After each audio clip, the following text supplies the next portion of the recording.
been a real pain in my ass over the years. Likewise. But this has got to be the worst. What's the problem? You do know this is Browns country. I grew up here. They don't like anything black and gold, let alone somebody that played for them. I think you're overreacting. Steelers suck! Typical Cleveland fan, off target. Are you going to tell me why I'm wearing this jersey and holding up this sign? Look, believe it or not, James, you owe your NFL career to something that happened right here in Cleveland. This is the birthplace of the practice squad. It's one of the things that makes the NFL great. Basketball doesn't have one, baseball doesn't have one. It all started right here in Cleveland. Practice squad started in Cleveland. Actually, it all started with a taxi! Damn, this thing older than your daddy. It's perfect. Where you need to go? An important part of NFL history, 1946. How much will $500 get me? That's half our budget. Half? What does this taxi cab have to do with the practice squad in my career? All right, the story goes something like this. 1946, Paul Brown becomes head coach of the Cleveland Browns.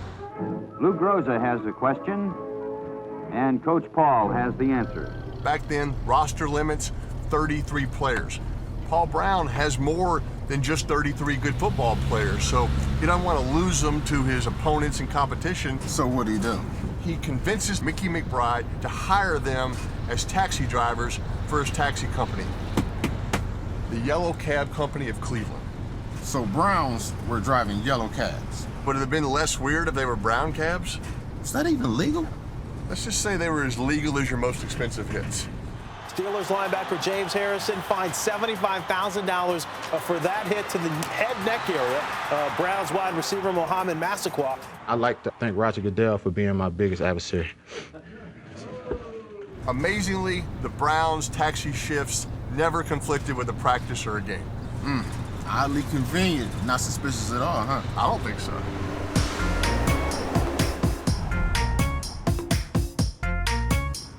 Is that Bob Golick? Cleveland royalty. Let's see if he needs a ride. Hey, Bob, need a ride? James Harrison and Peyton Manning, a Steeler and a Bronco. I'd rather be run over. Don't threaten us with a good time. Yeah, we can accommodate that. Bob Golick is a Cleveland legend. All-American defensive tackle from Notre Dame. 14 seasons in the NFL. And 2 seasons with Coach Hayden Fox on ABC. Look, I had a hell of a ride, Coach. I was a pro football player. I've got a Super Bowl ring. I've showered with some of the finest athletes in the world. So what is this, Taxi Cab Confessions NFL edition? No, it's actually a backdoor pilot for ESPN. It's called No Cash Cab. Peyton's been telling me about Paul Brown and the taxi squad. So where to, Bob? Well, I was supposed to go to a Cleveland Browns reunion, but forget that. You guys need to go to League Park. League Park. Okay. Turns out, the assembly point for the NFL's first taxi squad was less than 3 miles from downtown Cleveland at one of America's most historic playing fields. Is this it? This is League Park. This is the oldest home field in Cleveland. Shoeless Joe Jackson, Jim Thorpe, the Canton Bulldogs all played here. In the 40s and 50s, Paul Brown would have his practices here exactly at 1 o'clock. Why 1? Well, he was the first coach to figure out that if you're playing a game at 1 o'clock, you should practice at 1 o'clock. The 33 roster players would be there, and a fleet of taxi cabs would pull up on the field.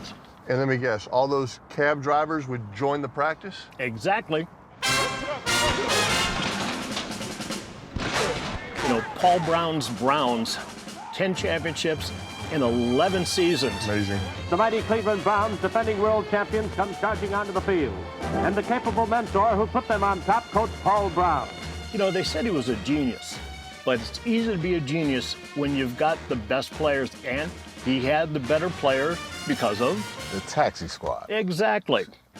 In a sensational play that catches the Ram defense napping, Otto Graham passes to Dub Jones, who takes it for a Cleveland tally. Every team wanted to copy him, and every team got a taxi squad. Graham carries again on the quarterback sneak, and he's into the end zone. All right, James. You ready to hit the practice field? You mean the taxi field? Hey, before you do that, I got to go somewhere. Oh, Bob, you can call an Uber. I'm off the clock. Sorry. Thanks a lot. See ya. See you, Bob. Better to be left behind than ran over.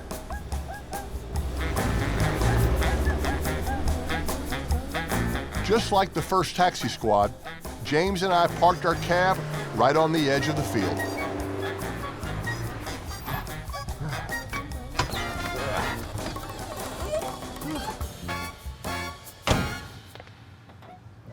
So how did the taxi squad become the practice squad?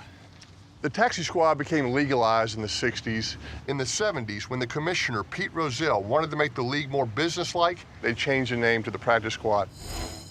Since then, the practice squad has given a lot of great players a shot, players like you. And I got to do it all without driving strangers around. Well, you see number 16 there, James Harrison. In his final game at Kent State, James sacked a quarterback named Ben Roethlisberger 5 times. The funny thing is that he actually reminds me, and he's like, you know, the only reason you're here is because of me. Because he let you sack him 5 times. Right, he let me sack him 5 times. Such a generous quarterback. Really appreciate the history lesson. You're welcome. But this is Peyton's Places. Yes. And it's really only one way to honor Paul Brown's taxi squad. What's that? We got to do a shift. Do a shift? Wait a minute. I mean, we did pick up Bob Golick. No, a real shift. Light the torch. Light the torch? You know taxi lingo?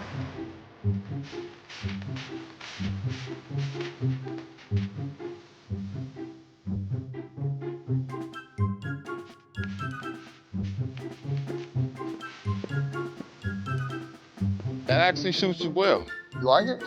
I think I finally found my vibe.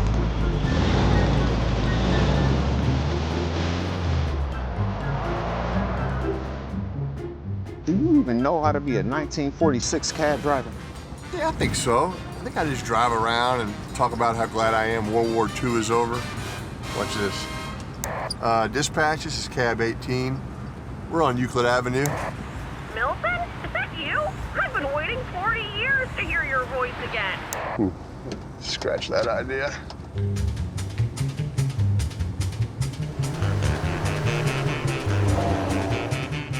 All my knowledge of taxi cabs was from the Broncos playbook. Z, taxi left! Ice cream! Hey, turn right. All right, turning right. No. That. Whoa. Okay, turn left. No. Hold on. It's right. What? And let's just say navigation wasn't one of James's strong suits. Keep going. I can't keep going. We're supposed to go straight. There's a lake right in front of us, James. I guess this is the mistake by the lake. You know where you're going? Yeah, I know where I'm going. I told you I'm from around here. I grew up around here. I'm not really seeing that. But unlike Paul Brown's taxi squatters, we were determined to pick up real fares. And thanks to that reunion Bob Golick told us about, there were more Browns on Cleveland sidewalks than street vendors. Look, I think we got one. Is that Josh Cribbs, your old college teammate? Taxi? James? And Peyton Manning?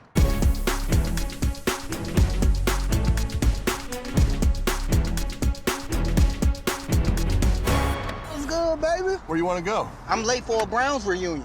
You got it. Let's go.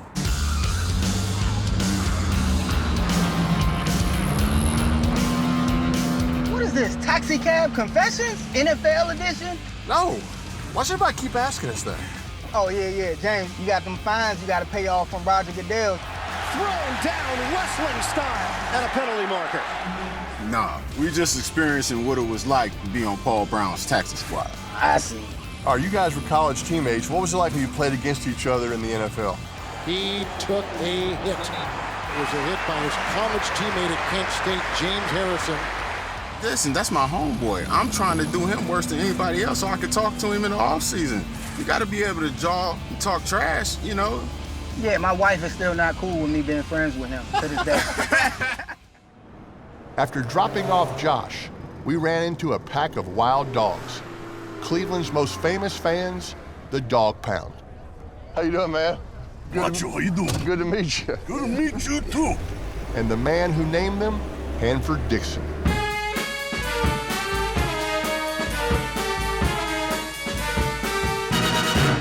Hanford, didn't you and Frank Minifield invent the Dog Pound? Yes, we did, Peyton. The pulse of the dog defense was the best set of corners in the game.